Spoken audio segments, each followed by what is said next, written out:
La parole est à Patrick Hetzel pour le groupe UMP.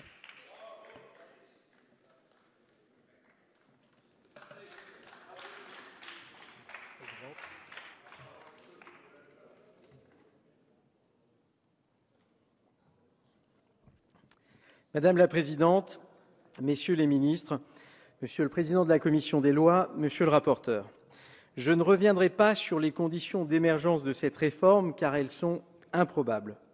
Vous avez commencé par procéder à un découpage alors qu'il fallait d'abord aborder les questions de compétences dévolues aux régions. Vous avez donc pris le problème à l'envers.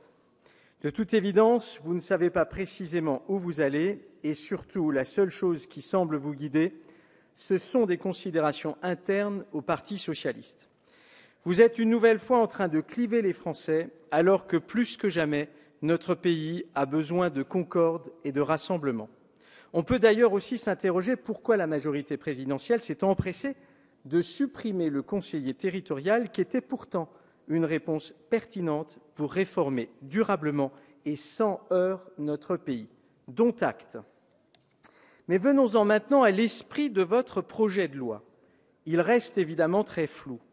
En effet, d'un point de vue opérationnel, pour réduire le millefeuille institutionnel français, il y a deux solutions.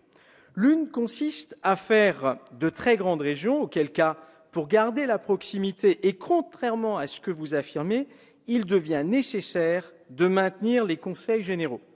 L'autre consiste à supprimer les conseils généraux, auquel cas, il convient de garder des régions à taille raisonnable afin de maintenir la nécessaire proximité avec nos concitoyens.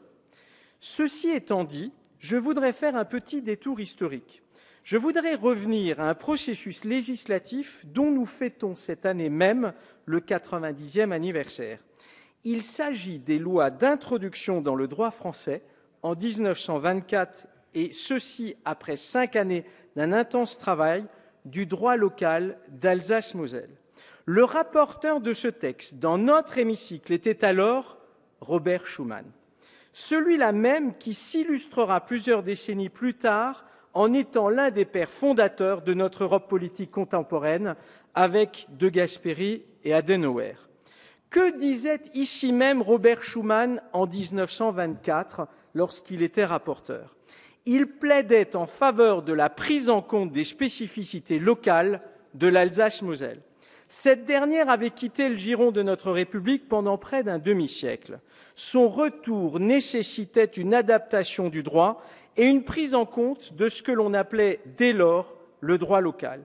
Sachez, mes chers collègues, que l'Allemagne de Bismarck avait accordé dès 1911 à l'Alsace-Moselle des pouvoirs législatifs et réglementaires spécifiques, à l'instar des autres Länder allemands.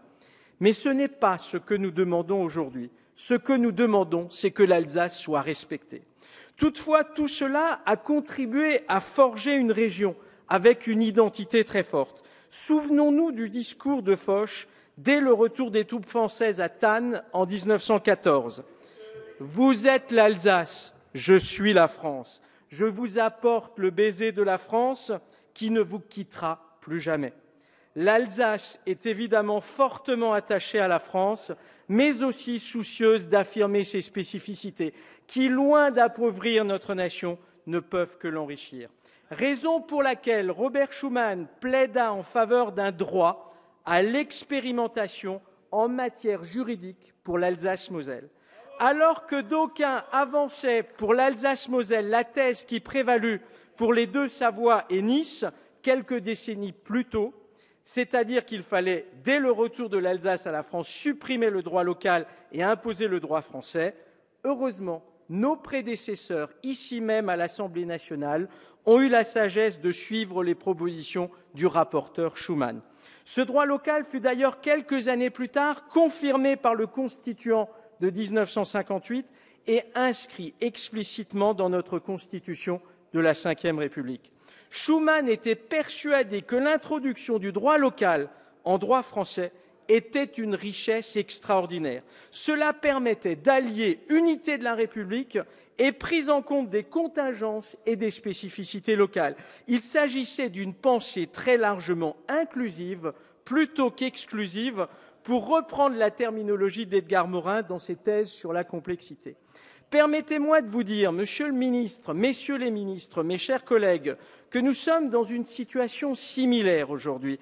Fort de l'idée qu'il faut effectivement réduire le millefeuille institutionnel, nous ne sommes pas moins de 13 députés alsaciens sur 15 à porter le projet d'un Conseil unique d'Alsace.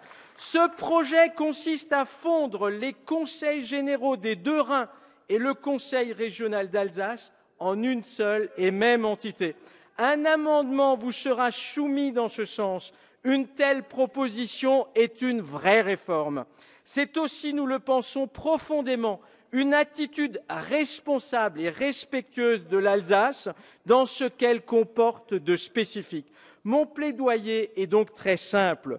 Vouloir fondre l'Alsace dans un grand ensemble du Grand Est n'a aucun sens. Cela ne correspond à rien. C'est une ineptie historique, sociale, culturelle et économique.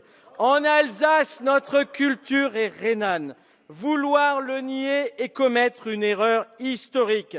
L'Alsace ne peut pas être traitée comme une simple variable d'ajustement d'un jeu de domino improbable et surréaliste.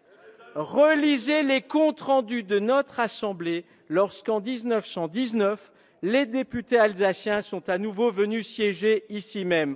Ce fut un moment de liesse et de concorde nationale. Nous ne pouvons pas aujourd'hui trahir leur mémoire ni leur combat.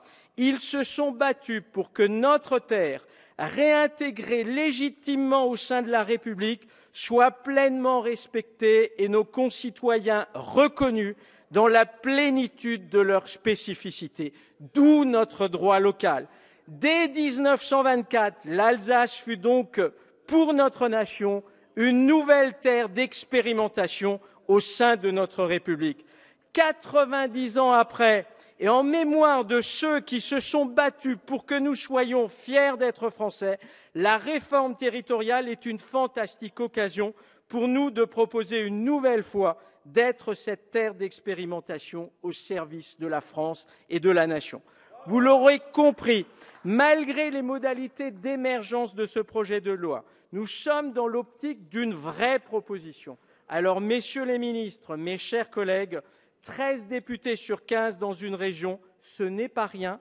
Cela fait une véritable légitimité démocratique.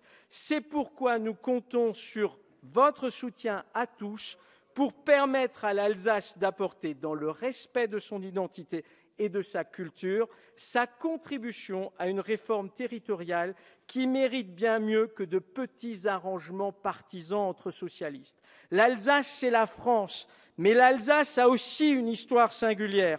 Vous ne pouvez pas la rayer d'un trait de plume. Elle veut servir la France, mais pour cela, elle souhaite que la nation la respecte dans toutes les dimensions constitutives de son identité singulière. Nous comptons donc sur vous tous pour que l'Alsace puisse apporter sereinement sa contribution à la réforme de nos institutions républicaines au travers du Conseil d'Alsace. Je vous en supplie, ne bafouez pas notre identité. L'Alsace est fière d'être française. Ne trahissez pas cette fierté par de simples calculs politiciens aussi mesquins qu'improbables. Nous souhaitons que puisse, au moment de cette réforme territoriale, le Conseil d'Alsace contribuer à la réforme de nos institutions. Je vous remercie.